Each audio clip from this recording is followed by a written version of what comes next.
One of the questions that people commonly ask, given the size difference between giant China and tiny little Taiwan, is why hasn't China, with all its aggressive ambitions and expansionist culture and philosophy, simply invaded and taken over Taiwan? Why hasn't it done it in 73 years? Well, it's a vastly complex issue, but I'm going to try and answer it for you in 10 simple points. Try and encapsulate and try and capture the simple answer to a very complex question.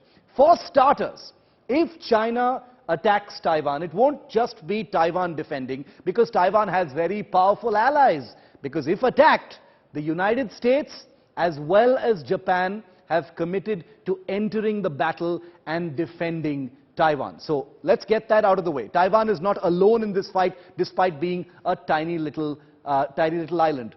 Third point. The Taiwan Strait is 128 kilometers at its narrowest point. So it's not like Taiwan is just next door. There's a fair bit of ocean to go across to reach Taiwan. Remember, Taiwan isn't just some ramshackle island. It has advanced air force and air defense assets, fighter aircraft, Patriot missiles, all kinds of very, very advanced weaponry supplied by the United States. The invading force, that is China in this case, will need to move most of its troops and occupying forces by sea if it wants to invade. The invading force would therefore be necessarily slow and therefore vulnerable to anti-ship attacks from Taiwan. And Taiwan is bristling with anti-ship weaponry. The cities and targets in Taiwan are majorly spread out. So it's not like there are very, very few targets that can be engaged. There are all the military bases and cities are hugely spread out, so it's difficult where to attack from. The western edge of Taiwan, that is the edge of Taiwan that faces China, is a very riverine area with cliffs and canals, and therefore it does not afford an opportune or optimum area to attack from, and that's the one that China will have to look at. There are very few beaches for possible Chinese amphibious landings on the island of Taiwan, so that's another big, big hurdle if China wants to, take Taiwan by force.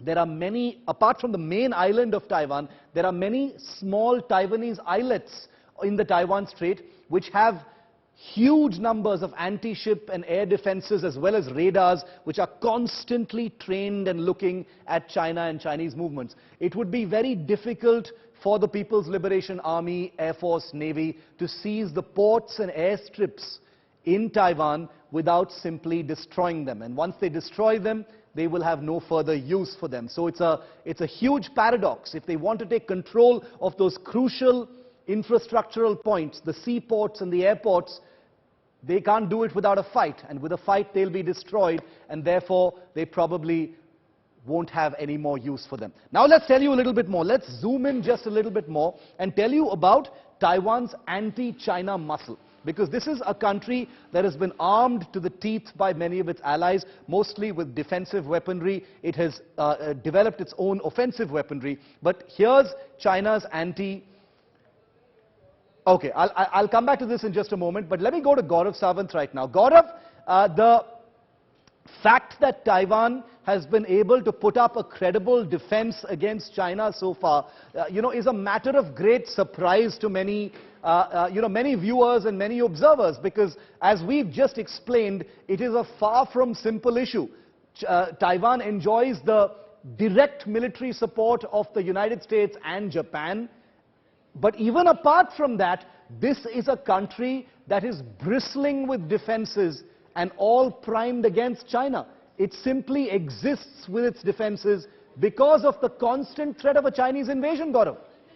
Shiv, right from its inception, Formosa to Taiwan, the effort was defense against a communist China.